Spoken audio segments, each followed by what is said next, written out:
하나님의 말씀 함께 나누겠습니다. 사무엘상 17장 41절에서 59절까지의 말씀을 같이 한번 나누겠습니다. 하나님 말씀 구약성경 437면에 있는 말씀입니다. 437면에 있는 말씀 저희가 함께 제가 41절 먼저 받겠습니다. 블레셋 사람이 방패든 사람을 앞세우고 다윗에게로 점점 가까이 나아가니라. 그 블레셋 사람이 둘러보다가 다윗을 보고 업신여기니 이는 그가 젊고 붉고 용모가 아름다움이라. 블레셋 사람이 다윗에게 이르되 내가 나를 개로 여기고 막대기를 가지고 내게 나아왔느냐 하고 그의 신들의 이름으로 다윗을 저주하고 그 블레셋 사람이 또 다윗에게 이르되 내게로 오라 내가 내 살을 공중의 새들과 들짐승에게 주리라 하는지라. 다윗이 블레셋 사람에게 이르되 너는 칼과 창과 단창으로 내게 나아오거니와 나는 만군의 여호와의 이름 곧 내가 모욕하는 이스라엘 군대의 하나님의 이름으로 내게 나아가노라. 오늘 여호와께서 너를 내 손에 넘기시리니 내가 너를 쳐서 내 목을 베고 블레셋 군대의 시체를 오늘 공중의 새와 땅의 들짐승에게 주어 온 땅으로 이스라엘의 하나님이 계신 줄을 알게 하겠고 또 여호와의 구원하심이 칼과 창에 있지 아니함을 이 무리가 알게 하리라. 전쟁은 여호와께 속한 것인즉 그가 너희를 우리 손에 넘기시리라. 블레셋 사람이 일어나 다윗에게로 아주 가까이 올 때 다윗이 블레셋 사람을 향하여 빨리 함께 봤습니다. 손을 주머니에 넣어 돌을 가지고 물매를 던져 블레셋 사람의 이마를 치매 돌이 그 이마에 박히니 땅에 엎드러지니라. 아멘. 2012년 뉴욕의 기독교 병원에서 실제로 있었던 일입니다. 이 병원에 루이스라고 하는 환자와 의료진들을 정말 친절하게 돌보는 간호사가 있었습니다.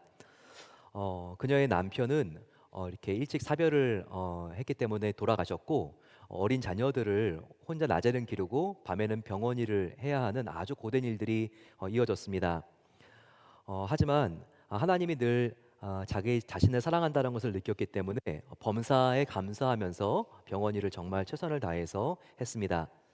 그런데 어느 날이었는데 병원의 시스템에 이상이 생겼습니다. 그러면서 중환자실에 산소가 안정되지 않고 산소의 공급이 원활하지 않는 것을 느낄 수 있었습니다. 그것은 루이스만 감지한 게 아니라 주위에 있는 몇몇 의료진들도 함께 감지를 했는데요. 다른 분들은 그냥 이렇게 병원 시스템에 조금 문제가 생겨서 이런 것이겠지 생각을 하고 넘어갔습니다. 하지만 루이스는 달랐습니다. 마음속에 전에 없던 두려움이 생긴 걸 보면서 그날따라 이 상황을 굉장히 영적으로 해석하게 되었습니다. 그러면서 기도하게 되었어요. 하나님, 제 마음속에 왜 전에 없는 두려움이 있죠? 이 순간 저는 무엇을 해야 됩니까? 이렇게 기도할 때 하나님께서는 루이스에게 지금 직원들이 함께 모여서 기도를 하라는 그런 마음을 주셨습니다. 그 즉시 루이스는 병원에 있는 채플린에게 달려가서 말했습니다. 이건 단순한 고장이 아니라 영적인 싸움 같습니다. 함께 직원을 모으고 기도를 하면 좋겠습니다라고 말을 했습니다. 평소에 루이스가 신비주의자가 아니라 정말 작은 일에도 환자와 하나님 앞에서 최선을 다하고 그리고 굉장히 사리 분별력이 있는 영적인 분별력이 뛰어난 크리스찬인 것을 알고 있었던 원목은요 즉시 기도회를 수집했습니다. 그 자리에 원목, 의료진, 병원 IT 기술 대표 함께 모여서 간절히 기도했습니다. 그리고 IT 시스템이 어떤지를 기도회를 마치고 함께 점검해 보기로 했습니다. 그런데 참 놀라운 일이 있었어요. 결과적으로 그 병원 시스템의 내부 안에 숨겨진 해킹의 시도가 있었다는 겁니다. 만일 방치했으면 중환자들이 굉장히 많았던 병원에 산소 공급이 중단이 되어서 수많은 사람들이 생명을 잃는 안타까운 사고가 이어질 뻔했습니다. 이렇게 다른 사람들이 보지 못한 부분을 루이스는 보았던 겁니다. 루이스 간호사는 정말 영적인 안목과 용기를 가지고 많은 사람들의 생명을 살렸습니다. 루이스 간호사처럼 하나님이 항상 사랑의 눈으로 나를 바라보고 계시다. 이런 믿음이 있는 게 정말 중요합니다. 이 믿음이 있으면 내가 이와 같은 하나님의 사랑의 시선 앞에 내가 어떻게 살아야 하는가, 어떻게 반응해야 되는가에 대한 올바른 분별력과 자세가 나옵니다. 그러게 되면 우리가 언제 어디서나 큰 일이나 작은 일이나 하나님 앞에서 최선을 다해서 그분이 기뻐하시는 일을 하는 참된 예배자가 될 수 있습니다. 여기서 우리는요, 성도가 꼭 유념해야 될 두 가지 관점, 두 가지 영적인 시각을 기억할 필요를 느낍니다. 오늘 이 두 가지 영적인 시각을 함께 배우기를 원하는데요. 첫 번째는 엠블레포라고 하는 말입니다. 이것은 헬라어로 어, 안을 들여다보다, 겉이 아니라 그 내면을 들여다보다라고 하는 뜻입니다. 이것은 쉽게 말해서 하나님의 시각이에요. 하나님이 나같이 부족하고 미약한 존재를 보는 시각입니다. 하나님이 엠블레포 저와 여러분들을 어떻게 바라보시죠? 둘도 없는 사랑의 존재로 바라보지 않습니까? 정말 하나밖에 없는 독생자 아들 예수님까지 아끼지 않고 내어주신 그 하나님은요, 우리의 모습과 상태가 어떤 상황이든지 간에 조건 없는 무한한 사랑으로 저와 여러분들을 바라보십니다. 이런 엠볼레포의 건강한 시각이 있을 때 저와 여러분들은요, 언제 어디서나 하나님의 사랑이 느껴집니다. 또 이 엠볼레포의 신앙은요, 아주 중요한 측면이 있는데 그 다음 소개해드릴 바로 코람데오의 시각을 갖게 한다는 겁니다. 코람데오의 시각은요, 하나님이 이렇게 나를 사랑으로 바라보신다면 내가 그 하나님 앞에서 어떻게 살아야 되지? 바로 이와 같은 반응을 우리에게 가르쳐주는 시각입니다. 코람데오는요, 이건 헬라어가 아니고 이것은 라틴어입니다. 그런데 라틴어로 바로 코람데오는 하나님 앞에서, 하나님의 면전에서, 하나님의 얼굴 앞에서라고 하는 뜻입니다. 즉 이것은요, 사람의 시각이죠. 사람의 하나님을 향한 시각이라고 말할 수 있습니다. 즉 코람데오의 신앙은 엠블레포, 하나님이 이렇게 나를 사랑의 시선으로 바라보신다면 나는 그분의 코람데오, 얼굴 앞에서, 면전 앞에서 어떻게 살아가야 될 것인가와 관계된 의식이라고 말할 수 있습니다.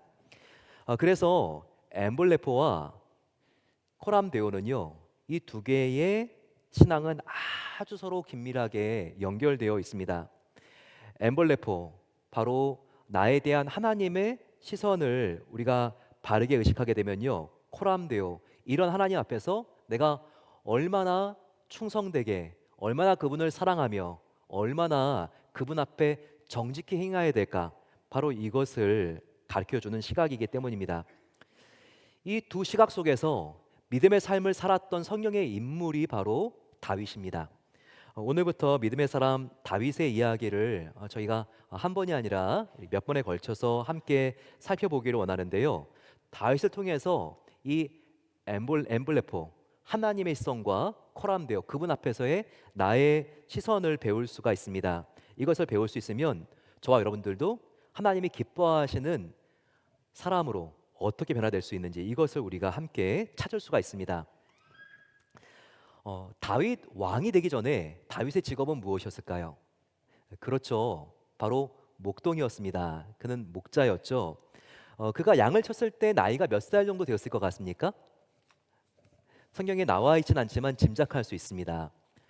다윗은 그 앞에 7명의 형제들이 있었어요.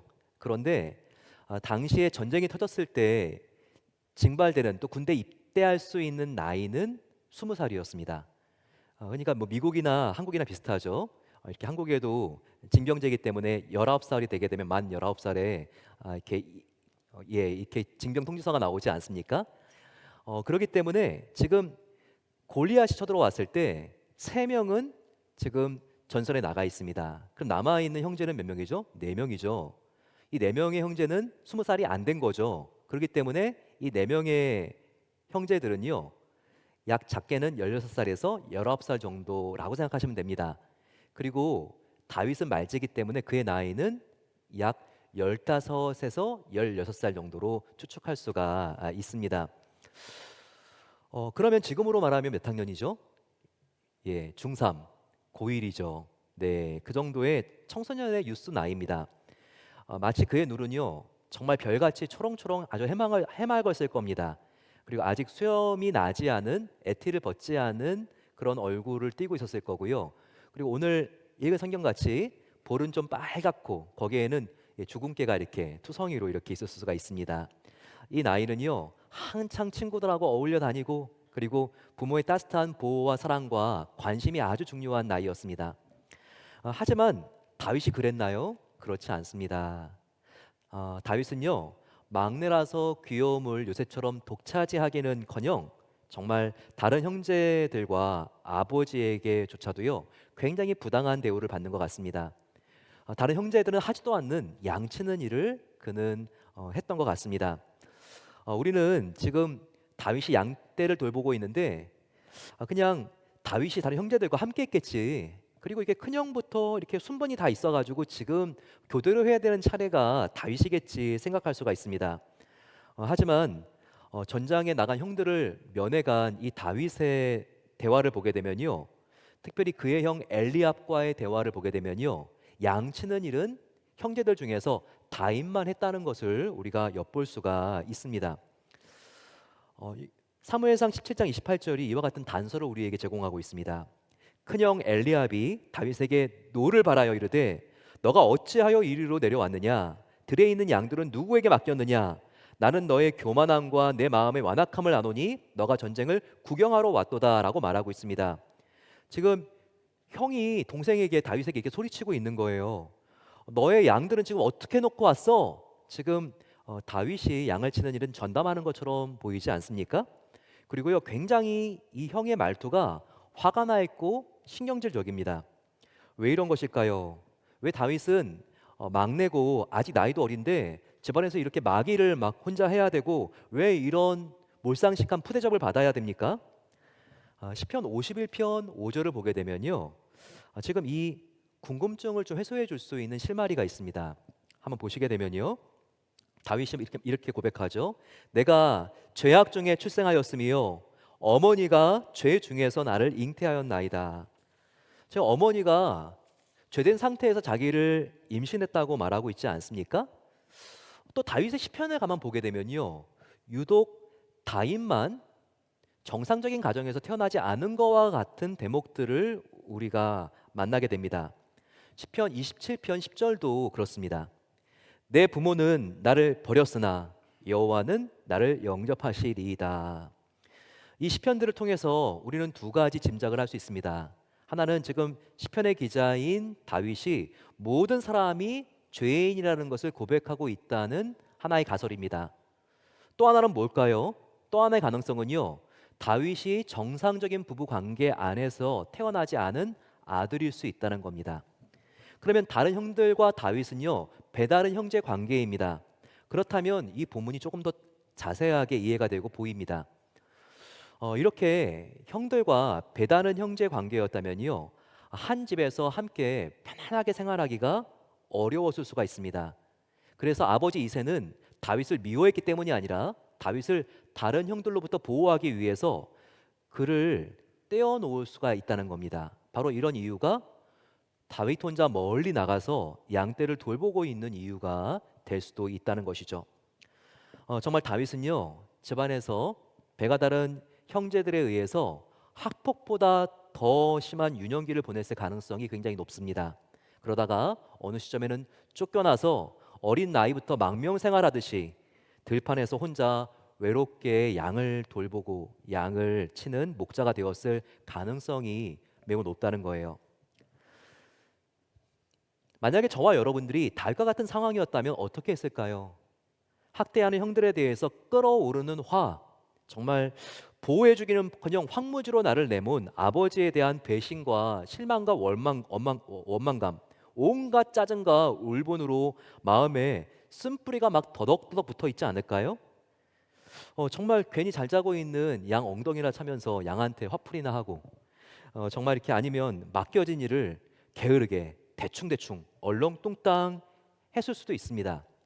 하지만 다윗이 그랬나요? 다윗은 그렇지 않았어요. 성경을 보게 되면요, 다윗은 정말 하나님 앞에서 한결같습니다. 환경은 비행 청소년이 되기에 딱 좋은 환경이었어요. 하지만 그는요, 하나님이 기뻐하시는 바른 길을 골라 선택합니다. 자신에게는 말할 수 없는 상처와 불이익을 준 형과 아버지를 미워하지 않기로 결정합니다. 또 자기 연민, 셀프 피리에 빠지지 않고요. 그렇게 해서 신세 타령이나 하면서 허송세월하지 않습니다. 오히려 이런 역기능적인 환경은 그의 신앙을 성숙시키는 정말 소중한 재료로 작용을 합니다. 어떻게 다윗은 이렇게 할 수 있었던 걸까요? 바로 그 이유가 우리가 전반부에서 나눈 이 두 시각 때문입니다. 바로 코람데오와 엠블레포의 시각 때문이라고 할 수 있습니다. 바로 다윗은요, 언제나 하나님이 엠블레포, 자기를 사랑의 눈으로 바라보고 있다는 사실을 그는 확실하게 믿었습니다. 다윗은 어디서나 하나님이 인자한 기로서 자기의 신음소리를 듣고 있다는 것을 그는 믿었습니다. 그래서 들판에서 양을 돌보는 아주 외로운 때도요, 하나님은 나의 목자시니 내게 부족함이 없습니다라고 고백하며 외로워하지 않았어요. 또 위험한 맹수가 나타나 으르렁거리며 위협할 때도요, 사망의 음침한 골짜기를 내가 다닐지라도 해를 두려워하지 않는 것은 주께서 나와 함께 하심이라 그가 고백하며 두려워하지 않았습니다. 또 밤하늘에 초롱초롱 떠있는 은하수들을 바라보면서 주의 손가락으로 지으신 주의 하늘과 주의 베풀어 주신 달과 별을 보오니 제가 무엇이가 한데 주께서 이렇게 저를 생각하시고 저를 위로하십니까? 주의 인자하신 사랑이 저의 생명보다 소중합니다라고 고백하며 그는 감사의 눈물을 흘립니다. 이렇게 작은 일에도 코람되어 하나님 앞에서 최선을 다하는 다윗을 엠블레포, 하나님은 얼마나 사랑의 시선으로 보셨을까요? 이렇게 작은 소임에도 코람되어 하나님 앞에서 불평하지 않고 감사하며 정성을 다하는 이 다윗을 엠블레포, 하나님이 보시고 얼마나 귀히 여겼었을까요? 이런 다윗을 보시고요, 하나님은 정말 기쁨을 이기지 못하십니다. 그리고 하나님의 가장 중요한 꿈, 하나님의 뜻을 이루는 아주 소중한 도구로 사용하세요. 이렇게 사도행전 13장 22절은 이 부분을 우리에게 알려주는 소중한 정보입니다. 하나님이 사울 왕을 패하시고 다윗을 왕으로 세우시고 증언하여 이르시되 내가 이새의 아들 다윗을 만나니 내 마음에 맞는 사람이라 내 뜻을 다 이루리라 하시더니, 하나님께서 바로 다윗을 선택했다는 거예요. 무엇을 위해서? 하나님의 완전한 뜻을 다 이루는 통로로 하필이면 다윗을 선택했다는 것이죠. 바로 이렇게 하나님께서 다윗에게 맡긴 이 뜻이 무엇입니까? 이 뜻을 다 이루리라 라고 말씀하셨는데, 이 뜻은요, 장차 다윗을 통해서 다윗의 자손으로 예수 그리스도 만왕의 왕 메시아가 오게 하실 바로 그 계획이 하나님의 뜻이었던 겁니다. 그 뜻을 이루는 도구로 온 역사에 수많은 사람들 중에 오직 한 사람을 택하는데 바로 이 다윗을 선택하기로 내가 결정했다라고 하는 말씀입니다. 사랑하는 성도 여러분, 하나님은요 절대 당신의 고귀한 뜻을 이루기 위해서 사람을 선택하실 때 절대 하나님은요 이력서를 보지 않습니다. 하나님은 결코 우리의 학력, 사회적인 출세, 재산, 자녀가 지금 어떤 대학을 나왔는지, 나의 건강 상태, 내 키가 몇 센치인지, 내가 얼마나 미모가 출중한지, 외모를 보는 게 아니라는 거예요. 그렇다면 하나님이 보시는 것은 단 하나, 바로 이 하나가 무엇일까요? 하나님은 그 마음의 중심을 엠블레포, 꿰뚫어 보신다는 것입니다. 사무엘 상하가 다 이 이야기가 초점입니다. 사무엘상 16장 7절을 보세요. 여호와께서 사무엘에게 이르시되 내가 보는 것은 사람과 같지 아니하니 사람은 외모를 보거니와 나 여호와는 무엇을 본다고요? 중심을 보느니라 라고 말하고 있습니다. 하나님은 지금 이 시간도요 이글거리는 불꽃 같은 눈동자로 저와 여러분들의 가장 은밀한 곳인 이 중심을 하나님께서는 꿰뚫어 보시는 하나님이시라는 거예요. 이것을 예레미야 선지자가 우리에게 분명히 말씀하고 있죠. 나 여호와는 심장을 살피며 폐부를 시험하고 각각 그 행위와 그 행실대로 보응하나니라고 나와 있습니다. 여기 보게 되면 하나님이 심장과 폐부를 본다고 했어요. 심장은 무엇입니까? 우리 몸의 가장 중심이 되는 가장 중요한 중추기관입니다. 폐부는 원어를 살펴보게 되면요, 허파가 아니라 이것은 신장 콩팥입니다. 고대 사회에서 이 콩팥은 가장 장기 중에서 멀리 있고 가장 숨어 있는 가장 비밀스러운 장기로 여겨졌습니다. 즉 하나님께서 우리의 심장과 우리의 콩팥을 꿰뚫어 보신다는 것은요, 우리의 중심과 사람들이 보지 못하는 가장 은밀한 곳까지 하나님은 다 투시하고 계신다. 바로 이 뜻인 것입니다. 이렇게 다윗은요, 중심을 보시는 하나님 마음에 딱 들어서 발탁이 되었습니다. 왕으로 발탁되었죠. 예, 그가 왕으로 하나님의 눈에 발탁된 다음에 바로 왕이 되는 게 아닙니다. 그 사이에는 정말 굉장히 오랜 동안 시간이 있지만 그 사이에 오늘 우리가 함께 보게 될 가장 큰 도전이 다윗한테 닥쳐오게 됩니다. 그것은 신장의 길이가 195cm가 넘는 정말 기골장대한 거인 앞에 서게 되는 바로 그와 같은 도전이었습니다. 지금 다윗은요, 그의 인생 최고의 위기 앞에 직면하게 됩니다. 하지만 그의 최고의 위기는요, 그에게는 한편 또한 최고의 기회가 됩니다. 바로 이 기회를 통하지 않았으면 결코 다윗이 왕이 될 수 없었을 것입니다. 오늘 상황을 보게 되면요, 지금 엘라 골짜기를 중심으로 두 나라가 서로 간에 대립하고 있습니다. 지금도 동유럽에 가게 되면 러시아와 우크라이나가 서로 대립을 하듯이 지금 엘라 골짜기에 흐르고 있는 하나의 시냇가를 기준으로 해서 지금 북쪽에는 블레셋, 남쪽에는 이스라엘 백성들이 지금 서로 지금 공격 자세를 취하면서 서로 대립되어 있는 상황입니다.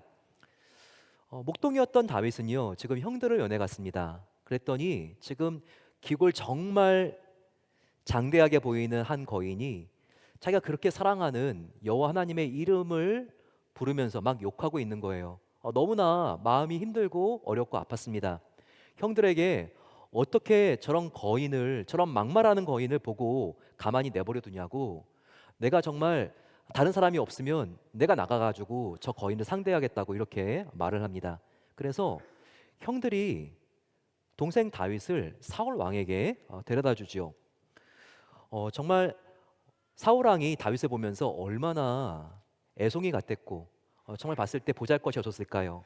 하지만 지금 전 이스라엘 군인들 중에서 40일 동안 이 거인 골리앗과 싸운다고 자원한 사람이 다윗 바로 이 한 명뿐이었습니다. 그래서 사울은요, 자기가 사용하는 칼과 창, 갑옷, 방패 다 내어줍니다. 그런데요, 여기서 굉장히 중요한 대목이 나와 있습니다. 우리는 여기서 굉장히 중요한 다윗이 취한 영적인 분별력을 우리는 배울 수 있어야 합니다. 바로 그것은 다윗은 사울이 하사한 그 거창한 갑옷을 거절하고 그는요, 그가 목동 생활을 할 때 사용하고 있는 바로 그 단순한 무기인 물맷돌을 사용하기로 결정했다는 것입니다. 그리고 그는요, 물맷돌만 또 가져왔기 때문에 물매 안에 그가 장전할 수 있는 그런 돌을 줍기 위해서 시냇가로 내려가 그가 무릎을 꿇었다고 하는 바로 이 사실입니다. 여기서 우리는요, 사울 왕의 선물을 그가 거절하고 사울 왕에게 무릎 꿇은 것이 아니라 오히려 그가 시냇가로 내려가서 하나님 앞에 무릎 꿇는 자세로 돌을 줍는 이 모습을요, 굉장히 영적인 통찰을 가지고 우리는 비교할 수 있어야 합니다.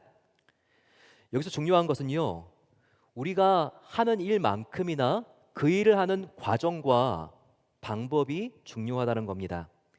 거룩한 하나님을 위해서 저와 여러분들이 일하기를 원한다면요, 그 과정과 방법도 그만큼 정직하고 성실해야 한다는 겁니다. 목표만 하나님을 기쁘시게 하는 것이 아니라 그 방법도 과정도 바로 이 목표와 어울려야 한다는 것이죠. 그래서 목표만큼이나 이 방법도 중요하다는 것을 우리는 놓치지 말아야 합니다. 특별히 17세기에 퀘이커 교도들의 이 교리를 만든 영국의 아주 이렇게 저명한 사상가가 있습니다. 그의 이름은 아이작 패닝턴인데요. 그는 이와 같은 영적인 인사이트를 나누고 있습니다. 언제나 당신의 문제를 해결할 수 있는, 언제나 당신을 인도해 줄 무언가는 당신 가까이에 있습니다. 그러니 부디 그것을 기다리십시오. 그리고 그것을 꼭 붙드십시오라고 말합니다. 다윗은요, 사울 왕이 준 나의 것과는 뭔가 거리가 느껴지는 낯선 것, 거추장스럽고 무겁게 느껴지고 부담스러운 갑옷 입기를 거절했습니다. 그 대신 그는요, 양을 칠 때 입던 아주 평범한 나의 것, 나의 가까이에 있는 아주 익숙한 것, 목동의 간소한 복장 그대로 골리앗 앞에 나아갑니다. 그리고는 엘라 골짜기를 가로질러서요, 흐르는 시냇가에 내려가서 물매에 감을 돌을 줍기 위해서 그는 무릎을 꿇습니다. 그가 엘라 골짜기의 시냇가에서 무릎을 꿇는 순간 정말 블레셋 진영, 이스라엘 진영 그 사이에 조용한 정적이 흘렀어요.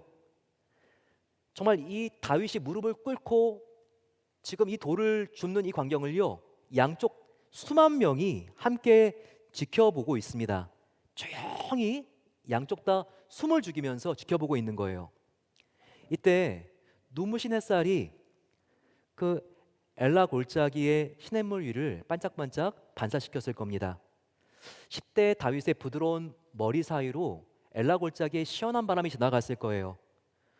다윗은 이때 조용히 무릎을 꿇고 시냇가의 주변에 있는 아주 매끄러운 쥐약돌 같은 5개의 돌을 하나하나씩 들어봅니다. 그러면서 촉감, 무게, 크기를 가늠하면서 자기가 사용할 돌 5개를 고르는 겁니다. 이 분위기가 얼마나 낭만적이고 얼마나 조용하게 느껴지십니까? 하지만 우리가 그 상황 속에 있었다면요, 절대 그럴 수 없는 장면입니다. 얼마나 위험천만인 광경인지 몰라요. 이런 다윗 행동은요, 그야말로 자살 행위였어요. 완전 무방비인 상태에서 물매 하나를 들고 전쟁에서 잔뼈가 굵은 투창 선수인 골리앗의 사정거리 안으로 지금 제 발로 들어온 것입니다. 전쟁에 1도 모르는 애송이나 할 수 있는 지처럼 보였죠. 하지만 여기서 우리는요, 다윗 그는 자기가 무릎 꿇어야 될 대상과 무릎 꿇지 말아야 될 대상을 정확하게 분별할 수 있는 영적인 안목이 있었다는 것에 주목할 수 있어야 됩니다. 비무장 상태에서 무릎 꿇고 시냇가에서 돌을 줍는 이 다윗, 그는요, 하나님의 최선을 위해서 사울 왕이 차선으로 제안하는 것을 거절할 수 있을 만큼의 지혜와 분별력과 단호함이 있었다는 거예요. 이 모습은요, 골리앗을 향한 두려움 속에 벌벌 떨고 있는 무릎 꿇은 사울 왕과 이스라엘 백성들의 모습과는요, 너무나 대조적이지 않습니까? 다윗은 다른 이들이 겁과 두려움에 무릎을 꿇고 있는 바로 그 사이에 그는 하나님 앞에 지금 무릎 꿇고 있습니다. 이렇게 진정 하나님만 두려워하는 사람은요, 하나님께서 이미 정복하고 승리하신 이 세상을 두려워하지 않게 됩니다. 하나님만 경외하고 하나님께만 무릎 꿇는 자는요, 결코 이 세상에 무릎 꿇지 않습니다. 이와 같이 하나님만 경외할 때요, 다윗 마음속에는 두려움이 사라진 것입니다. 그리고 다윗은요, 정말 그 기골장대한 자기의 신장의 차이 2배나 나는 3m나 되는 그 골리앗을 향해서 이렇게 외칩니다. 사무엘상 17장 45절 말씀입니다. 다윗이 블레셋 사람에게 이르되 너는 칼과 창과 단창으로 내게 나아오거니와 나는 여호와 하나님의 이름 곧 너가 모욕하는 이스라엘의 군대 하나님의 이름으로 내게 나아가노라 라고 말하고 있습니다. 여기서 여러분, 우리는 굉장히 중요한 인사이트를 놓치면 안 됩니다. 지금 이 골리앗을 바라보면서요, 그 많은 이스라엘 사람들은 40일 동안 겁에 질려 있었습니다. 그들이요, 이 골리앗하고 싸워본 것도 아니에요. 골리앗의 그 창에 정말 이스라엘 사람들이 칼끝도 한번 대보지 않았어요. 그런데도 저기서 지금 소리쳐 외치고 있으니까 얼마나 그가 강할까, 얼마나 그가 정말 두려운 용사일까, 그 앞에서 벌벌 떨고 있는 거죠. 그들의 근심 걱정이 공포를 훨씬 더 크게 만든 것입니다. 그래서 40일 동안 그들은 한 게 없어요. 하지만 다윗을 보십시오. 지금 이 골리앗을 쓰러뜨리는데 며칠이 걸렸나요? 일주일이 걸렸나요? 아니에요. 단 몇 시간이에요. 도착해서 고함을 지르면서 내가 정말 사랑하는 여호와 하나님을 모욕하고 있는 이 골리앗을 본 다음에 내가 지금 저 거인을 쓰러뜨리게 해주세요. 사울 찾아가서요. 바로 그 즉시 그는 골리앗을 상대로 나간 것입니다. 몇 시간밖에 걸리지 않았어요. 여러분, 우리가 어떤 문제를 해결할 때 시간의 길이도 물론 중요한 것 같지만 시간의 길이보다 더 중요한 게 있습니다. 그것은요, 전심으로 내가 지금 하나님을 향하는 나의 마음의 전심, 나의 마음의 바로 밀도라고 하는 사실입니다. 이건 정말 중요해요. 저와 여러분들이 시간만 오랫동안 끌면서 근심 걱정하는 것이 아니라 정말 하나님 앞에 필사적으로 기다려서 믿음으로 나아가게 되면 바로 믿음의 돌파로서 풀어지는 그런 문제들이 있다는 겁니다. 성경에는 여러분 이와 같은 사실들을 계속해서 우리에게 보여주고 있습니다. 이스라엘 백성들을 보세요. 홍해를 가르고 나와서 약속의 땅 가나안 들어가기까지 몇 년을 뺑뺑이 도나요? 이 광야에서 40년을 돌지 않습니까? 그런데요, 하나님이 주시는 믿음과 우리가 하나님을 바라보는 하나님이 우리에게 주시는 은혜와 우리가 주님을 향한 믿음이 서로 연결되지 않으면요, 이 지점이 나오지 않으면요, 40년이 뭡니까? 80년, 120년도 돌 수 있습니다. 시간은 한없이 기다릴 수 있다는 거예요. 여리고성이 함락되는 걸 보세요. 일주일, 하루에 한 바퀴씩, 마지막 날은 7바퀴를 돌았으니까 13바퀴를 돌지만 마지막에 결정적인 타이밍에 함성을 지르지 않았으면 과연 이 여리고성이 무너졌을까요?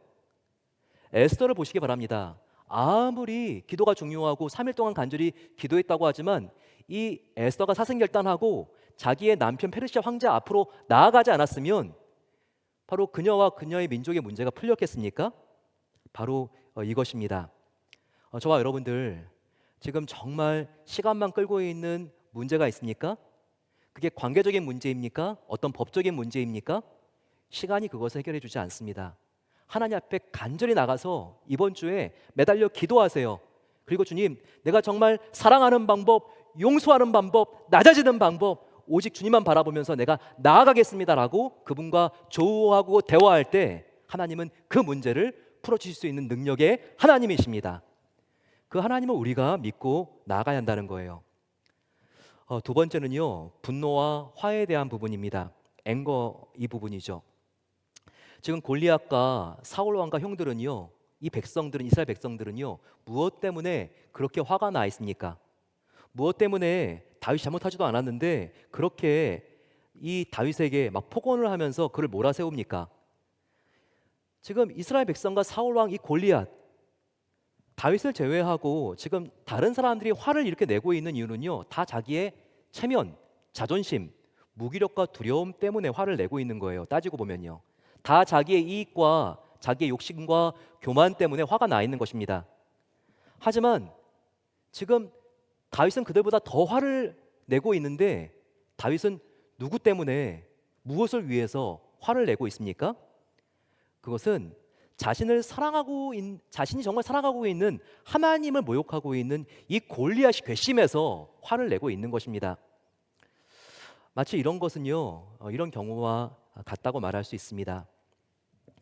계속 잘 참아내다가 우리가 뭔가 이렇게 갈등이 생길 때 그 사람이 갑자기 나의 부모님에 대한 말을 툭 부정적으로 꺼내면 싸움이 폭발하는 경우가 있지 않습니까? 그냥 지나가는 말이라도 그 아비의 그 자식이지.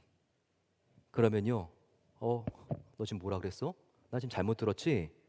너 이제 죽었어. 내가 이제까지 나에 대한 건 참아왔는데 내 아버지를 모욕하다니 이건 더 이상 참을 수가 없어. 여러분, 이렇게 우리의 분노가 폭발하는 지점이 있지 않습니까? 언제 우리의 분노는 폭발합니까? 내가 정말 사랑하는 사람을 건드렸을 때, 바로 그때 우리의 화와 분노는 폭발하는 것입니다. 과연 저와 여러분들은 다윗은 하나님 때문에 이렇게 분노가 치밀어 올랐다면 과연 저와 여러분들은 무엇 때문에 화를 내십니까? 우리가 무엇 때문에 화가 나는지를, 내가 무엇 때문에 자주 분노가 올라오는지를 내가 잘 따지고 생각하면요, 내가 무엇을 사랑하는지를 확인할 수 있어요. 지금 돌아가시려는 부모님이 앞에 있습니다. 그분이 다 지금 힘이 없어서 그렇지 다 듣고 있는데 재산 때문에 싸우는 형제들이 있어요. 그들은 지금 누구를 더 사랑하는 겁니까? 아버님을 더 사랑하는 것입니까? 아니면 그분의 유산을 더 사랑하는 것입니까? 자녀를 바르게 가르친다고 하는 명분 때문에요, 자녀에게 지나칠 정도로 상처가 되는 말을 막 폭탄처럼 쏟아놓는 부모가 있습니다. 이렇게 하는 것은 과연 자녀를 사랑하기 때문입니까? 아니면 나의 혈기를 사랑하기 때문입니까? 우리가 화를 내는 것은 정말 신중해야 되지만 하나님을 정말 사랑한다면 나를 위해서가 아니라 하나님을 위해서 화를 내야 될 때도 있다는 거예요. 다윗처럼 그분의 영광이 이 세상에 다 떨어져 있을 때 거룩한 분노가 일어날 수 있어야 한다는 것이죠. 드디어 다윗은요, 이제 더 이상 피하지 않고 뒷걸음치지 않고 후퇴하지 않고 전 성령을 향해서 자기의 표대가 되고 표적이 되는 바로 이 골리앗을 향해서 전 속력으로 그는 정면 돌파합니다. 달려가면서 냇가에서 주워들은 그 돌을 꺼내서 물매를 겁니다. 그리고는요, 온 힘을 다해서 돌리다가 이 골리앗을 향해서 손을 놓게 되죠. 지금도 중동에서 이 목동들의 돌파 매질은요, 정말 노련한 목동들은요, 시속 160km에 각 야구 구단에 이와 같은 투수들이 몇 명이나 있을까요? 그와 같은 강속구로 이렇게 물맷돌을 날려보낸다고 합니다. 정말 그 물맷돌을 맞고 어떻게 되죠? 사무엘상 기자는요, 마치 CNN 파견된 전쟁 기자가 이 부분을 보도하듯이 이렇게 49절에 이 부분을 생생하게 묘사하고 있습니다. 다윗의 손을 주머니에 넣어 돌을 가지고, 다윗이 손을 주머니에 넣어 돌을 가지고 물매로 던져 블레셋 사람의 이마를 치매 돌이 그의 이마에 박히니 땅에 엎드러지니라. 정말 작은 돌이었지만 이게 최고의 속력으로 그의 머리에 딱 꽂히니까 그것도 이 투구와 갑옷 사이에 정말 이만큼밖에 틈이 없는데 그 사이로 정확히 꽂히게 되니까요, 원어로 읽어보게 되면 이 부분이 한국어는 자세히 나와 있지 않지만 그냥 맞은 즉시 그렇게 그가 죽었다는, 즉사했다는 그와 같은 표현이 나옵니다. 맞는 즉시 앞에 있는 두개골이 완전히 그냥 함몰이 된 거죠. 바로 이 돌이 그 안에 그냥 깊숙이 처박히게 된 것입니다. 그리고 그가 쿵 쓰러집니다. 그리고 나서는 정말 기회를 놓치지 않기 위해서 다윗이 가서요, 자기의 칼이 아니죠, 자긴 칼이 없습니다. 사울왕의 칼을 받지 않았잖아요. 그 골리앗의 대검을 들어가지고요, 그 목을 관통하고 있는 동맥을 그대로 끊어버리죠. 그리고 그의 머리를 위로 쳐들면서 하나님께 감사와 영광을 올려드립니다. 여기서 우리가 정말 주목해야 될 부분이 있어요. 성경에서 정말 예수님이 십자가에 달려 죽으신 부분이 정말 이 신약의 가장 중요한 부분이라고 하면요, 구약에서 가장 중요한 한 부분을 찾는다면 바로 신약에서는 골고다 언덕이었지만 바로 구약에서는 엘라 골짜기에 이 다윗을 쓰러뜨리고 죽인 바로 다윗의 승리가 아닐까 생각이 됩니다. 정말 하나님도 천사들도 숨을 죽이고 이 광경을 지켜보고 있었을 거예요. 근데 여기서 우리가 정말 주목할 부분이 있습니다. 다윗이 어떻게 이런 위대한 승리를 그가 이루게 되었는가? 바로 그것은요, 우리가 다시 돌아가지만 그가 평범한 삶에 한결같이 하나님의 시선, 엠블레퍼와 그 앞에 나는 어떤 자세로 살아가야 되는가, 코람데오의 믿음, 바로 여기에 있다는 것입니다. 정말 이 골리앗을 쓰러뜨린 다윗을 보게 되면요, 정말 그가 골리앗 표적을 향해서 집중하고 있는, 응시하고 있는 시선, 그리고 움직이고 있는 동선, 돌을 물매에 장착하는 동작 하나하나가 어디서 많이 본 광경이지 않습니까? 어디선가 이미 숙달되고 능숙하게 훈련된 것이 느껴지지 않습니까? 바로 다윗이 이것을 교육받은 훈련소가 어디입니까? 바로 그곳은요, 다른 곳이 아닌 다윗이 양을 치던 들판이었습니다. 지금 골리앗을 향한 그의 손과 발의 움직임은요, 양을 공격하던 사자와 늑대와 곰을 쫓던 그 행동 그대로입니다. 바로 이것을 우리는 사울 왕과 다윗과의 대화를 통해서 알 수가 있죠. 전투에 나가기 전에 다윗이 사울에게 이렇게 고백하지 않습니까? 사무엘상 17장은 34, 36절입니다. 다윗이 사울에게 말하되 주의 종이 아버지의 양을 지킬 때에 사자와 곰이 와서 양떼에서 새끼를 물고 가면 내가 그것을 따라가서 그것을 치고 그 입에서 새끼를 건져내었고 그것이 일어나 나를 해하고자 하면 나는 수염을 잡고 그것을 쳐 죽였나이다. 주의 종이 사자와 곰도 쳐 죽였은즉 살아계신 하나님의 군대를 모욕하는 이 할례받지 않은 블레셋 사람도 그 짐승의 하나와 같이 되리이다라고 고백합니다. 정말 보세요. 지금 목동이었을 때 사자와 곰을 잡던 이 다윗의 모습과 지금 이 엘라 골짜기에서 골리앗을 쓰러뜨린 바로 다윗의 전술이 똑같은 것을 우리는 알 수 있습니다. 두 가지를 제외하고는요, 달라진 게 아무것도 없어요. 이 두 가지는요, 차이가 이것뿐입니다. 곰과 사자가 이번엔 표적이 아니라 골리앗이 표적이라는 거. 이거 하나 바뀐 것이죠. 또 하나는 무엇이냐면 장소만 바뀐 거죠. 양을 치던 초원이 아니라 지금의 장소는 전장인 엘라 골짜기, 바로 이것만 바뀐 것입니다. 그 외의 모든 것은 다 똑같아요. 그래서 하나님이 함께 계심을 믿고 공격하는 사자와 곰도 얼마든지 쓰러뜨린 경험이 쌓인 이 다윗은요, 이번에도 하나님이 함께 계심을 믿고 저 거인과 싸운다면 내가 얼마든지 틀림없이 이길 수 있다는 승리 확신을 가진 것입니다. 이와 같은 확신을 저와 여러분들도 우리가 당면하는 모든 일들 가운데 하나님이 함께 하시면 승리한다, 이 확신을 꼭 갖게 되시기를 축원합니다. 이와 같은 놀라운 기적을 만드는 공식이 있습니다. 어떻게 하면 우리 앞에 있는 어려운 사랑과 어려운 문제를 해결할 수 있을까요? 이 문제 해결의 공식은요, 이와 같이 간단할 수 있습니다. 0에다가 1만을 곱하면 얼마죠? 이것은 누구나 다 알겠죠? 초등학생들도 이 정도는 알 것 같습니다. 0이죠. 0에다 뭘 곱했는데 1만이 아니라 100만, 1000만을 곱해도 0이죠. 근데 1에서 만을 곱하면 얼마입니까? 만이죠. 100만을 곱하면 100만, 1000만, 억만을 곱하면 훨씬 더 많은 숫자도 나올 수 있습니다. 이게 하나님께서 일하는 방식인 것을 우리가 알아야 합니다. 내가 할 수 있는 것이 정말 없을 수 있어요.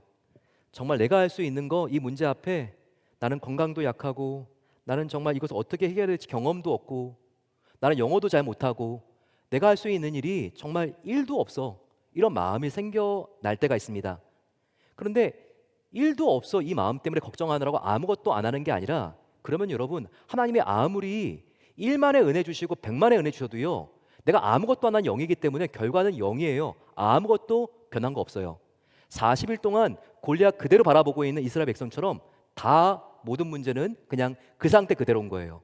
하지만 내가 지금 이 장소에서 이 시간에 할 수 있는 가장 작은 것이라도, 그게 일이라고 할지라도 그 일에 온전한 충성을 우리가 담아서 하나님 앞에서 하게 되면요, 하나님은 거기에 1만이 아니라 100만, 1000만의 은혜를 부어주십니다. 다 성경에서 여러분, 우리가 주목할 수 있는 게 이와 같은 하늘의 산술의 법칙입니다. 오병이어의 기적을 보세요. 소년이 드릴 수 있는 것은요, 정말 오병이어밖에 없었다니까요. 근데 이것을 온전히 하나님께 드리는 최선으로 나아가서 어떻게 됩니까? 바로 하나님께서 곱하기 5천을 해주십니다. 5천 명이 먹고도 배불리 남을 수 있는 그런 놀라운 기적을 일으켜 주시지 않습니까? 이 상황 엘라 골짜기에서 다윗을 보시기 바랍니다. 다윗이 할 수 있는 그 한 가지, 맷돌을 가지고 던지니까 하나님께서 그걸 가지고 얼마나 놀라운 일을 하게 하십니까? 바로 투구의 그 작은 틈, 여기에 그냥 전속력으로 돌이 날아가서 박힌 다음에 골리앗이 즉사하게 되는 놀라운, 하나님만이 하실 수 있는 일을 하나님께서는 역사해 주시지 않습니까? 바로 이것입니다. 하나님이 왜 다윗을 그 많은 사람들 중에서 이스라엘의 왕으로, 그리고 만왕의 왕이신 예수님이 앞으로 태어날 바로 그와 같은 혈통의 계보의 조상으로 하나님께서 그를 사용하셨을까요? 다윗의 실력 때문이었을까요? 돌팔매질만 하게 되면 백발백중 명중하고 금메달 따는 바로 다윗만큼 돌을 던질 수 있는 실력이 있는 사람이 없었기 때문일까요? 실력 때문에 그를 선택한 게 아니었습니다. 다윗은요, 바로 나에게 실력을 주신 하나님을 전심으로 의지할 수 있었던 사람이었기 때문에 하나님께 선택하신 거죠. 바로 그런 것입니다. 저와 여러분들, 정말 하나님 앞에 나의 작은 실력이라도 그 작은 실력을 내가 하나님께 최선을 다하여 드리고 또 다음 기회 왔을 때 또 한 번 드리고 이렇게 점을 찍어 나갈 때 하나님은 이 전이 다 선으로 이어지게 하셔서 하나님의 놀라운 위대한 돌파를 이루시는 경로로 사용하실 줄로 믿습니다. 이것을 믿고 우리가 나아가야 한다는 것입니다. 마지막으로 쓰러진 골리앗은요, 이건 그냥 블레셋 적군의 장수 정도가 아니에요. 굉장히 큰 영적인 의미가 있습니다. 바로 이 골리앗은요, 사탄을 의미할 수 있어요. 사탄, 악한 영의 상징이에요. 또 나와 하나님 사이를 멀어지게 하는 나의 삶 속에 파고 들어오는 모든 문제와 도전들, 악한 사람들일 수 있다는 거예요. 누가? 이 골리앗이요. 그런데 여러분, 이 골리앗이 어떻게 결국은 멸망합니까? 바로 이 골리앗은요, 너무나 어처구니 없이 너무나 정말 아이러니하게 그렇게 망하지 않습니까? 다윗의 칼에 의해서 목이 베이는 것도 아니고 자기가 차고 있었던 다윗을 잡으려고 가져왔던 그 칼에 의해서 다윗은요, 골리앗은 목이 베입니다. 다윗은 골리앗의 칼을 들어서 골리앗의 머리를 친 것이니까요. 그렇습니다, 여러분. 정말 악한 사람들을 겁내지 마십시오. 그 사람이 계속 악한 깨를 내게 되면요, 자기의 깨에 자기가 넘어가게 돼 있습니다. 골리앗이 자기의 칼에 자기가 죽은 것처럼요. 예수님께서 말씀하셨죠. 예수님 잡혀가실 때 베드로가 칼을 들어서 말고의 길을 이렇게 쳤으니까 예수님께서는 칼로 일어난 자는 뭘로 망한다고요? 칼로 망한다고 말하지 않습니까? 그렇습니다. 하나님께서는요, 하나님이 사랑하는 자녀가 하나님의 방법으로 계속해서 초제일간 우리가 그 방법으로 나아갈 때 하나님이 내버려 두지 않으세요. 반드시 그를 보호하시고 그를 해롭게 하는 자들을요, 다윗이 고백한 것처럼 하나님께서 원수들 앞에서 나에게 상을 베푸시니 나의 잔이 너무나 충만하고 감사합니다. 이 고백을 하게 하신다는 것입니다. 골리앗은 사탄을 의미합니다. 엘라 골짜기. 정말 다윗이 골리앗을 엘라 골짜기에서 이긴 것처럼 천년 뒤에 다윗의 후손으로 오신 예수님께서는요, 엘라 골짜기가 아닌 갈보리 골고다의 언덕에서 골리앗이 의미하고 있는 이 사탄을 완전히 예수님께서 이기시고 승리하십니다. 이것은 창세기 3장에 나와 있는 예언이 성취되는 순간입니다. 창세기 3장 어떻게 되어 있죠? 인간이 죄를 짓고 범죄했을 때 하나님께서 아담과 하와를 부르고 이와 같이, 아직 완전한 복음은 아니지만 그 당시에 표현할 수 있는 원시 복음의 언어로 이렇게 말하지 않습니까? 뱀, 너는 장차 여자의 후손의 뒤꿈치를 물겠지만 여자의 후손은 장차 뱀, 너의 머리를 밟아 죽일 것이다. 지금 누가 사탄을 상징하는 골리앗의 머리를 베서 들고 있습니까? 바로 다윗이죠. 다윗은 앞으로 사탄을 완전히 십자가에서 멸망시킬 예수 그리스도의 그림자를 우리에게 보여주고 있는 것입니다. 저와 여러분들, 아무리 지금의 싸움이 힘들고 어렵다 할지라도요, 눈에 보이는 혈과 육의 싸움이 아니라 그 뒤에 보이지 않는 공중의 권세를 잡고 있는 보이지 않는 악한 영, 사탄과의 싸움입니다. 그 싸움은요, 우리의 대장 되시고 승리가 되시는 예수님만 따라갈 때, 그 방법대로 나아갈 때만 이기게 될 줄로 믿습니다. 이것을 우리가 정말 확실하게 믿고 나아가야 한다는 거예요. 정말 여러분, 이 골리앗이 다윗의 인생 가운데 큰 장애물로 섰지만 사실 다윗의 인생의 골리앗은요, 걸림돌이 아니라 정말 위대한 디딤돌이었습니다. 정말 골리앗이 없었으면 다윗도 없었을 겁니다. 이 자리에서 골리앗을 쓰러뜨리지 않고 어떻게 다윗이 앞으로 이스라엘의 왕이 될 수 있는 길을 생각할 수 있습니까? 마찬가지입니다. 저와 여러분들 앞에 있는 걸림돌 같은 내일 또한 월요일부터 해결해야 될 문제들, 정말 나와 하나님을 멀어지게 하는 나의 삶 속에 이해할 수 없는 고통들, 도전들, 악한 사람들. 하지만 하나님께서는 이런 골리앗이 다윗의 걸림돌이 아니라 디딤돌이 되게 하신 것처럼 이와 같은 문제와 아픔이 위기가 아니라 거룩하고 위대한 기회가 되게 하실 것입니다. 이 주님을 바라보시고 다윗과 함께 저희들 승리의 개가를 부르며 승리하게 되시기를 간절히 축원합니다.